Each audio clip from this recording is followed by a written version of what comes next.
எல்லாருக்கும் வணக்கங்க. தமிழகத்துல என்ன கொடுமையான ஆட்சி நடந்துட்டு இருக்கு. தமிழக முதல்வர் விஜய் கொஞ்சமாவது மக்கள் பணியை கவனிக்கணும் அப்படிங்கிறது தான் மக்களாகிய எங்களோட ஆசை.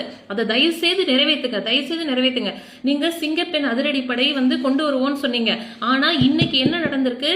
தூத்துக்குடியில ஒரு காவல் நிலையத்தை, ஆறுமுகநேரி காவல் நிலையத்துல சிங்கப்பெண் அதிரடி படையில ஒரு காவலருக்கு மாறுதல் கிடைச்சிருக்கு. ஆனா அந்த பெண் காவலருக்கே அந்த காவல் நிலையத்தில் உள்ள இன்ஸ்பெக்டர் திலீபன் மூலமா பாலியல் தொல்லை, பாலியல் டார்ச்சர் நடந்திருக்கு. இதை தட்டி கேட்ட அவங்க கணவரை எல்லார் முன்னாடியும், பொதுமக்கள் முன்னாடியும், காவல்துறை அதிகாரிகள் முன்னாடியும் மார்புல துப்பாக்கியை வச்சு திலீபன் இன்ஸ்பெக்டர் மிரட்டுறாரு. அப்படின்னா உங்க ஆட்சி ரியல் ஆட்சியா, ரீல்ஸ் ஆட்சியா? நீங்க படம் எல்லாத்துலயும் தப்பான முன்னுதாரணமா தான் இளைஞர்களுக்கு, குழந்தைங்களுக்கு இருந்திருக்கீங்க. லியோ படம், கோட் படம், சர்க்கார் படம், பீஸ்ட், மாஸ்டர், எல்லா படத்துலயும் தண்ணி அடிக்கிறது, கஞ்சா யூஸ் பண்றது, பீடி குடிக்கிறது, எல்லாரையும் வெட்டுறது, கொல்றது, துப்பாக்கி, வன்முறைன்னு தான் நீங்க இருந்திருக்கீங்க. அது ஒரு பிஜிஎம்மோட பண்ணிட்டு இருக்கீங்க. இப்ப உள்ள இந்த உங்க துறையில உள்ள அமைச்சர்கள், உங்க ஆட்சியில் நடக்கிற அதிகாரிகள் எல்லாமே ரீல்ஸ் ஆட்சி தான் பண்ணிட்டு இருக்கீங்க. கொஞ்சமாவது நிதர்சனத்துக்கு வாங்க, நிஜ உலகத்துக்கு வாங்க. மக்களாகி எங்களுக்கு நீங்க பாதுகாப்பு கொடுக்கணும். மக்கள் பணியை முதல்ல செய்ய ஆரம்பிங்க முதல்வர் விஜய் அவர்களே. ரீல்ஸ் உலகத்திலேருந்து வெளியில வாங்க.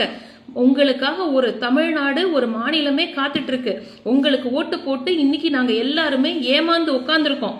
மெரினா பீச்ல நேத்து இரவு 6 வயது சிறுமி குதிரை ஏற்றத்துக்கு போயிருக்காங்க. அவங்க பெற்றோர் எல்லாமே இருந்திருக்காங்க. அந்த குதிரை ஓட்டுற பையன் வெறும் 16 வயசு. அந்த பையன் இருட்டுல வச்சு அந்த சிறுமிகிட்ட தப்பா நடக்க முயற்சி பண்ணியிருக்காங்க. இதை அந்த சிறுமி அழுதுட்டே சொன்னோன்னே அவங்க காவல்துறை அதிகாரிக்கு கம்ப்ளைண்ட் பண்ணி அந்த பையனை இன்னைக்கு கைது பண்ணியிருக்காங்க. இதே மாதிரி மதுரையில 13 வயது பள்ளி மாணவியை கூட்டுப்பாலியல் வன்கொடுமை பண்ணியிருக்காங்க. அந்த 5 சிறுவர்களும் 18 வயசுக்கு உட்பட்டவங்க. என்ன தண்டனை நீங்க கொடுக்க போறீங்க? இத மாதிரி தப்பு பண்றவங்க ஒருத்தனையாவது என்கவுண்டர்ல சுட்டா மட்டும்தான், கடுமையா தண்டனை கொடுத்தா மட்டும்தான் அடுத்து அவங்க எல்லாமே தப்பு பண்ண யோசிப்பாங்க, பயப்படுவாங்க, நடுங்குவாங்க. அதே மாதிரி இன்னைக்கு காலையில இதே சென்னையில ஒரு பெண்ணை கார் ஏத்தி கொண்டு இருக்காங்க.